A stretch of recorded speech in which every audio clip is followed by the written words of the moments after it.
Assalamualaikum warahmatullahi wabarakatuh. Waalaikumsalam warahmatullahi wabarakatuh.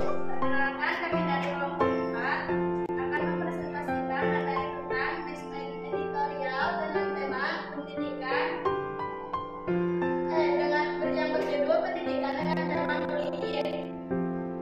Sebelum ke materi, kita akan perkenalkan kami terlebih dahulu. Saya Dita Putri Pratama sebagai moderator dan pemateri kedua. Saya Dewa Sapitri sebagai pemateri ke-1. Saya Sophie Amelia sebagai konsulen dan pemateri ketiga. Saya Sujansa sebagai pemateri terakhir. Saya Kasabudra sebagai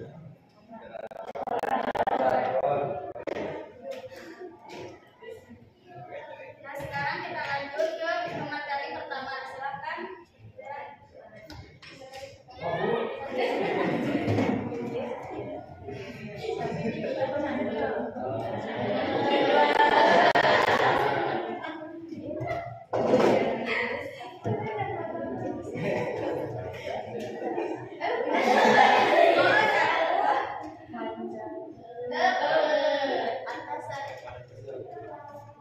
Definisi teks editorial. Teks editorial adalah tulisan yang berisi pendapat atau pandangan redaksi media massa mengenai suatu peristiwa atau isu yang sedang terjadi. Teks editorial juga dikenal dengan nama tajuk rencana. Fungsi utama teks editorial adalah untuk memberitahu, memengaruhi, meyakinkan, dan mengajak pembacanya untuk menilai suatu peristiwa aktual.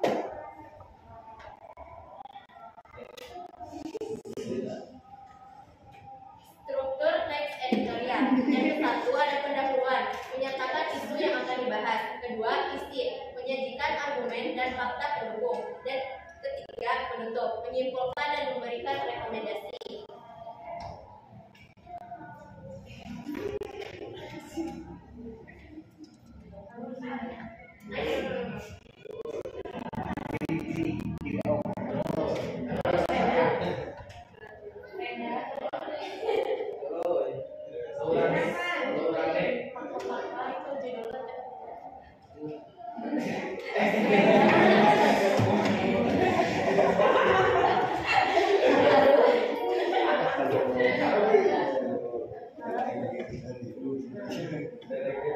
Perbedaan fakta dan opini.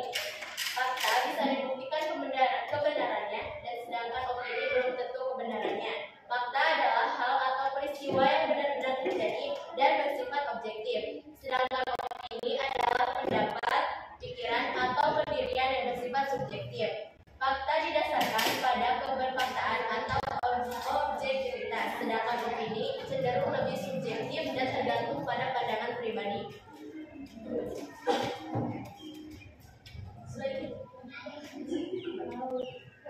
Unsur kebahasaan teks editorial. Yang pertama, kata populer. Kedua, pronomina petunjuk. Ketiga, konjungsi kausalitas. Keempat, kalimat retoris. Kelima, kalimat fakta. Dan yang keenam, kalimat opini.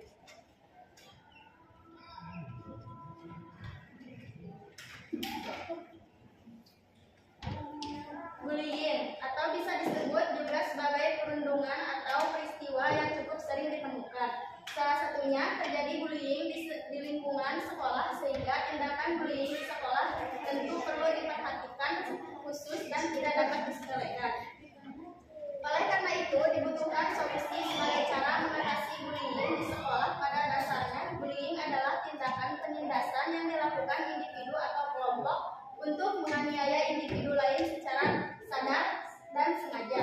Bullying bisa ditujukan untuk menyakiti atau menakuti dengan ancaman tertentu.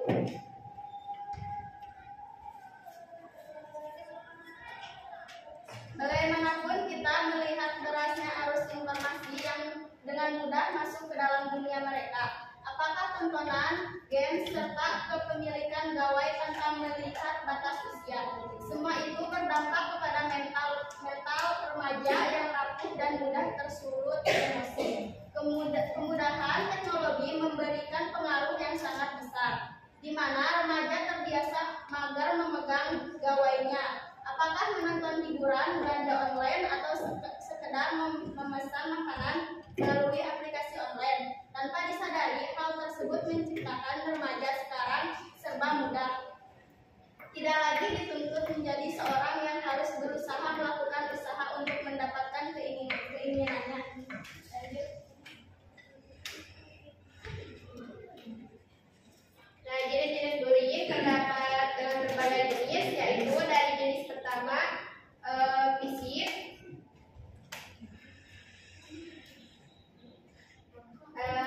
pelaku bullying melakukan kekerasan secara fisik seperti menendang, memukul,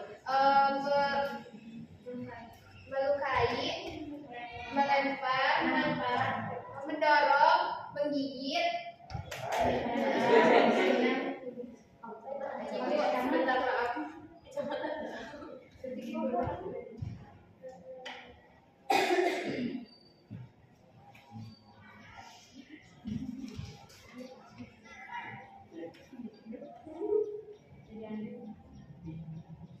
Dengan jenis bullying fisik, yaitu pelaku bullying melakukan kekerasan secara fisik seperti mendang, memukul, melukai, menampar, mendorong, menggigit, menendang, mencubit, mencakar, dan bentuk fisik lainnya. Jenis fisik kedua yaitu prejudisial. Bullying jenis ini merupakan perundingan terhadap ras atau golongan tertentu. Jenis bullying ketiga finansial. Bullying jenis ini adalah bentuk perundingan dengan memaksa korban untuk memberikan uang atau benda berharga miliknya kepada si pelaku. Jenis bullying keempat, siber. Bullying yang satu ini terjadi di media sosial seperti internet atau pada platform tertentu. Jenis bullying kelima yaitu verbal. Bullying jenis ini mungkin bagi sebagian besar orang banyak yang melakukan, baik sengaja ataupun tidak sengaja.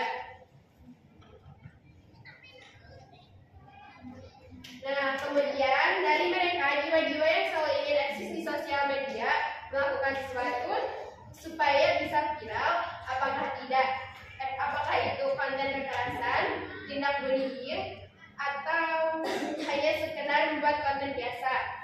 Tak jarang beraktivitas di sosial media tanpa aturan. Mereka saling berkenalan lawan jenis, bahkan mengejek atau memberikan komentar negatif, sehingga menciptakan konflik yang tidak ada dasarnya. Hal demikian sangatlah lumrah terjadi.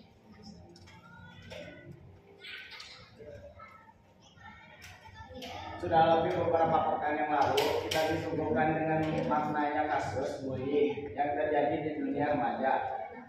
Sungguh ironis, seharusnya masa remaja dihabiskan untuk mencari ilmu, berkarya, menghasilkan prestasi. Namun, kenyataan yang sangat berbanding terbalik.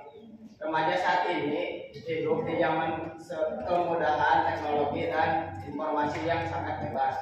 Mereka dengan mudah terpapar konten kekerasan, sehingga mereka pun melakukan tindakan kekerasan dan bullying.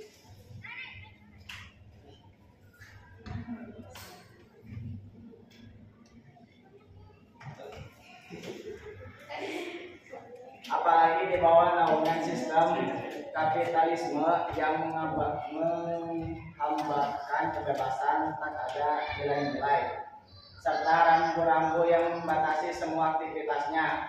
Karena nilai kebebasan inilah muncul dampak yang luar biasa. Tak terkecuali kasus bullying dengan pelaku perempuan, padahal seharusnya fitnahnya perempuan mempunyai kecenderungan untuk bersifat kasih sayang. Nah, kesimpulannya, teks editorial tentang bullying biasanya menyoroti dampak negatif dari perilaku tersebut, baik bagi korban maupun masyarakat secara keseluruhan. Editorial ini mengajak pembaca untuk menyadari pentingnya